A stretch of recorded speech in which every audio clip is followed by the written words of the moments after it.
puissant. Shalom, shalom à tous nos bien-aimés qui nous suivent partout dans le monde.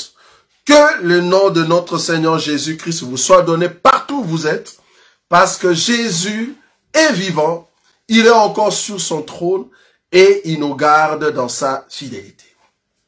Si nous sommes là, c'est juste pour vous prendre. Grand maximum, c'est 30 minutes. Hein? Donc, vous allez regarder vos montres. Donc, il me reste que 15 minutes. C'est juste pour vous donner le compte rendu de ce que nous avons fait et le constat que nous avons en fait vu sur le terrain. Malheureusement, on a compris que si réellement vous êtes dans la vérité, vouloir ou pas, tu seras combattu. C'est ce que nous avons vu. Mais le combat en soi, comme c'est un combat que l'époux lui-même va s'en charger, nous étant épouses, nous n'avons pas de force pour aller au combat. Parce qu'en réalité, l'épouse ne combat pas. Donc c'est l'époux qui combat. Donc tout combat qui arrive, tout combat qui s'annonce, gloire soit rendue à Jésus, parce que c'est lui-même qui prend ce combat entre ses mains. Voilà.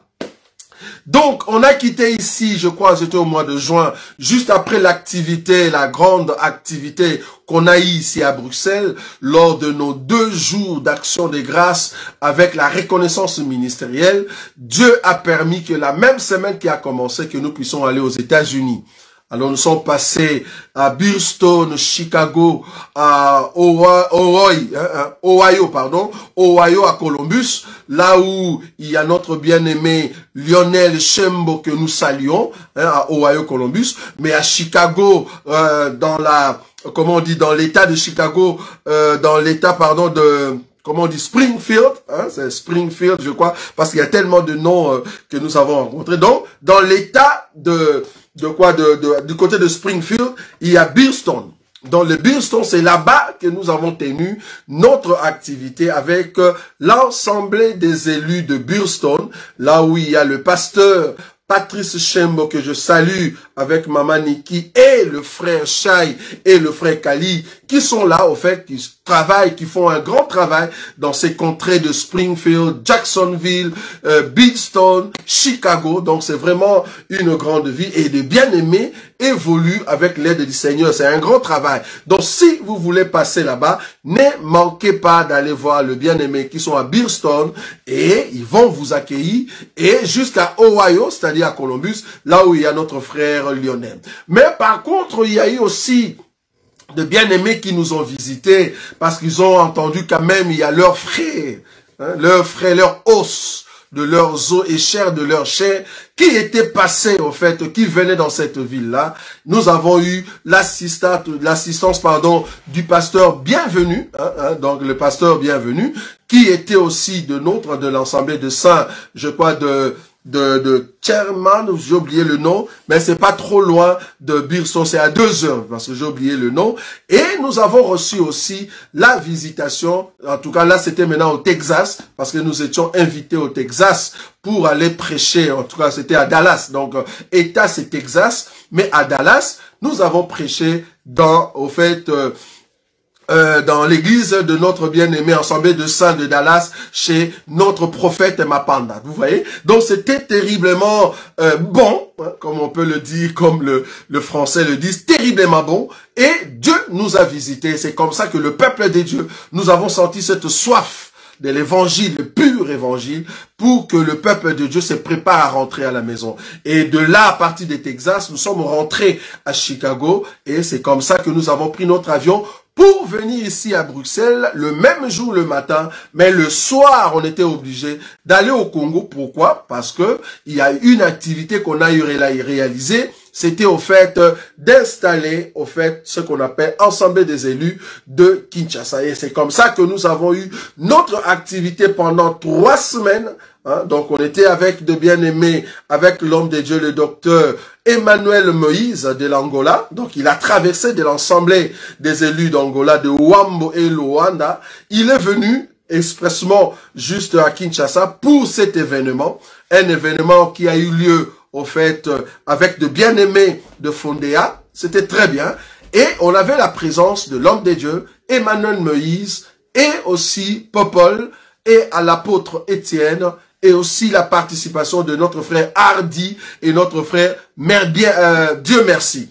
En tout cas, ce sont de bien-aimés qui sont à Kinshasa et qui évoluent avec la force du Seigneur. Mais nous saluons quand même de loin parce que c'était votre désir de venir, au fait, nous voir à Kinshasa, l'homme des dieux, l'évangéliste Paul David de Lubumbashi, assemblée des élus de Lubumbashi. C'était votre désir de venir, mais cependant, on n'a pas eu, au fait, le temps de nous voir. Mais je sais que prochainement, quand nous serons là, tu auras au fait le temps de passer nous voir. Parce que d'ici peu là, nous serons à Lubumbashi. Parce que là, nous sommes juste pour peu de temps. Nous allons encore rentrer au Congo. Là, cette fois-ci, c'est pour aller jusqu'à Kisangani, jusqu'à Lubumbashi. Parce qu'à Kisangani, il y a aussi assemblée des élus avec le docteur Ndjouzi. Vous voyez? Donc, il y a beaucoup de bien-aimés qui sont en train, au fait, qui sont en train de recevoir cet évangile et qui, au fait, tracent le chemin de cet évangile.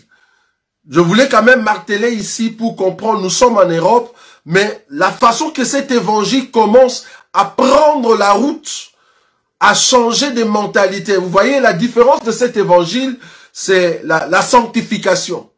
Nous prêchons la sanctification. On était étonnés parce que quand même, comme je mis comme sujet, nous ne sommes pas du monde. J'étais étonné de voir nos bien-aimés qui se disent être d'un évangile puissant, d'un évangile de gloire, mais malheureusement, ils sont rentrés dans ce que nous, on a vomi. J'étais au Congo, j'ai commencé à pleurer. Je dis, mais Seigneur, qu'est-ce qui ne va pas? Est-ce que là où j'étais, c'était bon ou pas? Parce que j'ai quitté là-bas, je suis venu voir l'excellence de cet évangile, la force, la joie de cet évangile, avec tout ce que tu as rajouté dans mon ministère. J'ai ajusté ce que j'avais avant. J'ai compris que quand on ajuste, c'est-à-dire tu arrives à la perfection. Mais qu'est-ce qui fait que ceux qui se disaient d'être de cet évangile puissant, comment est-ce qu'ils rentrent encore dans ce que nous on a vomi? Comment? Comment il peut rentrer là-bas? Donc on comprend qu'il y a beaucoup qui sont entrés dans cet évangile. C'était des ramassis. Des ramassis. Donc des gens qui n'ont jamais eu le temps de goûter si Dieu est bon. Donc apparemment je commence à comprendre que des hommes de Dieu qui ont reçu la grâce de l'évangile, même s'ils sont encore dans les bitouloukou, c'est ce que j'ai compris. Même s'ils sont encore dans les bitouloukou, leur expérience, le jour où le Seigneur va les appeler, ils seront des Paul par rapport à Pierre, par rapport à Matthias. Des Paul, ce sont des gens qui sont venus après. Et il y a l'enseignement étouloukiste, c'est-à-dire l'enseignement des pharisiens.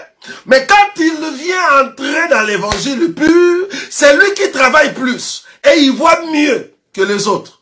Je comprends ça. Comment se fait-il, toi tu es dans cet évangile? Comment tu peux donner un enseignement, un cours biblique? Un cours biblique qui s'annonce soi-disant école de la sagesse. Tu te dis école de la sagesse et à la fin tu nous donnes des épaules avec des diplômes. Et ça on a fait ça dans l'autre côté. Ah j'étais étonné, j'ai dit waouh, gloire au Seigneur parce que il y a beaucoup qui sont dans cet évangile vont rater. Comment tu peux donner des diplômes? Comment? Dis-moi. Est-ce que parce que tu es dans l'évangile et que tu expliques la sagesse, il faut qu'on te donne un diplôme? C'est ce que nous on recevait de l'autre côté. On avait des syllabus, on donnait à tout le monde, on donnait des formations. Après la formation, on créait des diplômes. Et avec ces diplômes, le jour où je vais remettre des diplômes, je vais mettre de touches pour montrer que j'ai formé des élèves. Bon, ici, maintenant, au lieu de mettre des touches, vous savez que c'est pas bon. Vous avez mis des épaules. Et sur l'épaule, vous avez écrit école de sagesse. Quelle honte. Mais il n'y a personne qui en parle. Mais si c'était moi, avec des bien-aimés qui écoutent l'évangile, si on avait fait ça, hey, mais le cri va se lever d'une manière autre. Le cri va se lever. J'ai été au Congo, j'ai vu des assemblées qui ont 4 paniers d'offrandes. Hey, vous êtes très forts. Semble que vous êtes très forts. C'est là-bas que nous, on a vomi. 4 paniers des offrandes. Je me demande pourquoi. Et plus grave encore, wow, que Dieu nous aide. Nous ne sommes pas comme vous. Et nous ne sommes pas du monde. C'est ça la différence de cet évangile de Christ. Un évangile puissant et un évangile qui amène de la sanctification dans le cœur. Vous voyez? J'ai été étonné que tous ceux bien-aimés qui prêchent un évangile puissant, ce sont tous presque des cupides.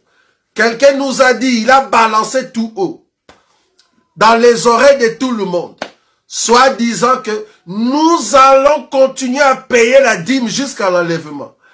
J'ai dit, ah bon, tu vas payer la dîme jusqu'à l'enlèvement? Ok, je vais mettre la mention, c'est lui qui est sûr qu'il peut nous affronter en disant que la dîme doit être payée maintenant au temps de la grâce, qu'il vienne. On a mis cette mention, j'ai mis ça pendant une semaine parce que j'avais plus le temps. Je croyais que quand j'étais ici en Europe, le flèche que je recevais de partout, que ce soit de Marcelo, que ce soit de n'importe qui, je croyais que quelqu'un allait s'annoncer. À ma grande surprise, il n'y a eu personne. Les bien-aimés qui étaient venus, ils ont tenté de m'affronter. Je leur ai expliqué, j'espère que vous avez très bien compris le sujet. C'est-à-dire, payer la dîme aujourd'hui. J'ai bien dit payer la dîme. Parce que moi, je crois qu'on ne peut pas payer la dîme. Mais ce qui se passe dans ces assemblées, ils payent la dîme. Quand on dit payer, c'est-à-dire une obligation.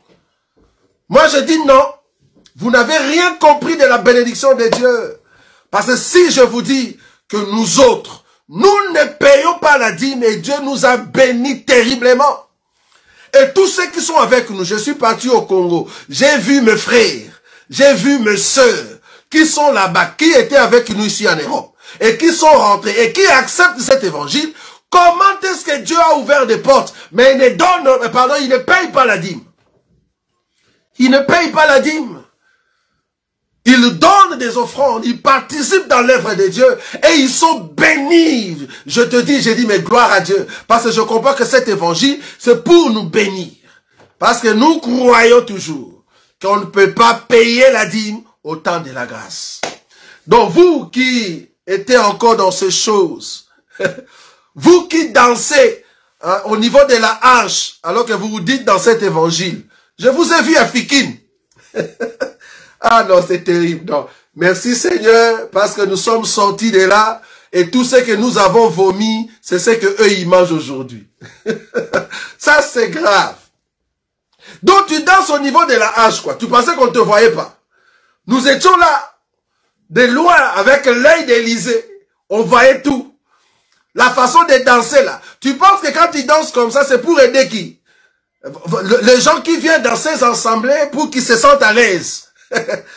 La façon que tu bougeais la hanche là. Hein? Il y a d'autres qui nous ont dit, ah non, le jour de votre célébration, vous avez mis des uniformes. Vous êtes des églises de réveil. Mais tu n'as pas vu tes pères. Tes pères, tous tes pères là, ils nous ont suivis. Ils nous ont suivis avec des uniformes. C'est grave. Même à Fikin, ils nous ont suivis. Donc, pour comprendre que quand on parle dans les cadres organisationnels, il n'y a pas de péché.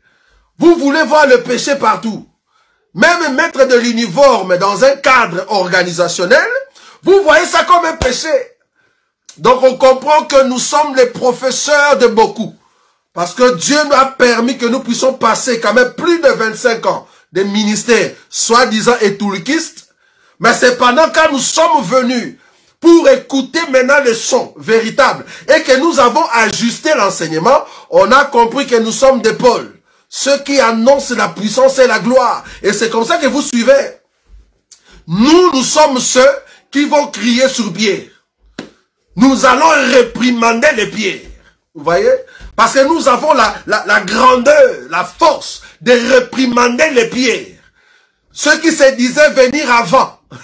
Ceux qui se disaient être avec le Seigneur Jésus, nous sommes venus après, mais nous avons la force de vous réprimander. Parce qu'on a compris que vous mangez ce que nous on a laissé. Ce que nous on a vomi. C'est plus grave. J'ai vu dans des assemblées, entrer comme ça. En tout cas, je condamnais depuis longtemps les Louis XIV, tu vois, hein, culte de personnalité. Vous voyez ce que l'on dit là? Culte de personnalité. C'était grave. Dans ces assemblées, il y a toujours ces cultes-là. On appelle ça 100 mètres, 100 coudées. 100 coudées avec le peuple. À Kinshasa, c'est ça le terme. 100 coudées avec le peuple. Cela veut dire il faut qu'il y ait la différence entre les sacrificateurs et le peuple. 100 coudées. Je ne sais pas si c'est 100 coudées ou 10 coudées. Maintenant, toi, un Congolais tout fait. L'argent que tu reçois, c'est l'argent des offrandes. Pourquoi tu vas mettre des coudées? Par rapport à quoi? Jésus n'a jamais mis des coudées avec les pieds et les autres. Toi, tu nous mets 100 coudées. Et les 100 coudées, c'est quoi? C'est lui, il doit s'asseoir sur des fauteuils en cuir. Puissant. Quand il entre, il y a une table. On comprend que c'est le culte de personnalité, bien-aimé. On comprend que c'est le culte de personnalité. Bon, vous créez une personnalité. Vous voyez ce que je veux dire? Parce que nous, en tout cas, c'est ce qu'on faisait. Je condamne les choses que moi je fais. Quand j'étais encore dans ce que vous appelez Etuluku. Mais on comprend que Etuluku, c'est votre professeur. Etuluku, c'est au fait votre modèle. Oh, nous qui étions là-bas, on a compris qu'on ne peut pas suivre cette voie-là. Parce qu'on comprend qu'il y a trop de bavures. Parce que si l'esprit etulukiste de Etuluku, c'est-à-dire d'une église qu'on appelle l'église de réveil, si la pensée de l'église de réveil, comme l'autre a dit, tu as pris la photo avec le pasteur Roland Dallot, je vais terminer dans 3 minutes, avec le pasteur Roland Dallot, alors que Roland Dallot c'est porte-à-poti. Je vous ai dit que Roland Dallot, ça c'est la famille. Roland Dallot, c'est pas seulement un pasteur pour moi, ce n'est pas seulement un grand frère à la borne, mais c'est aussi un grand frère en famille. Le petit frère de Roland Dallot, ce qu'on appelle Rémi Djunga, c'est mon ami proche, propre, qu'on a grandi ensemble, on a évolué ensemble. Donc, grand frère Roland Dallot, c'est vraiment dans la famille. Donc, si je suis parti prendre la photo, c'est mon grand frère. C'est mon grand frère. Mais vous allez remarquer, même lui, même il le sait, mais du côté de l'évangile, on n'a pas la même sémence. Il le sait très bien. Vous voyez? Donc, arrêtez un peu d'insulter de fois si vous n'avez pas la connaissance, ça va? Même beaucoup d'entre vos pères, beaucoup d'entre vos soi-disant ministres, ils ont besoin d'avoir la relation peut-être avec Roland Dallot. Mais vous ne savez pas. Je peux être la porte pour vous amener là-bas. Il y a beaucoup qui rêvent ça. Mais quand vous écrivez ici, vous criez trop. Mais c'est pas grave. Nous ici, nous voulons présenter un évangile pur. Un évangile de la sanctification. Un évangile qui nous amène au ciel.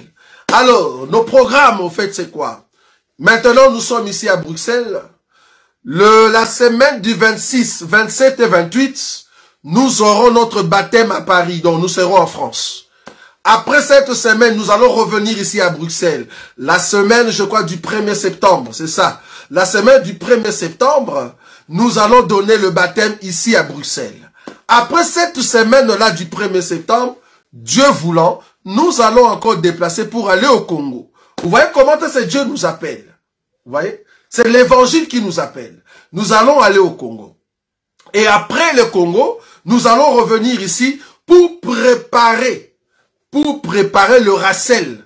Racel, c'est quoi? C'est le rassemblement des élus. Et ça sera à Paris. Ça sera la 2e édition. Parce que la première édition, c'était ici à Bruxelles.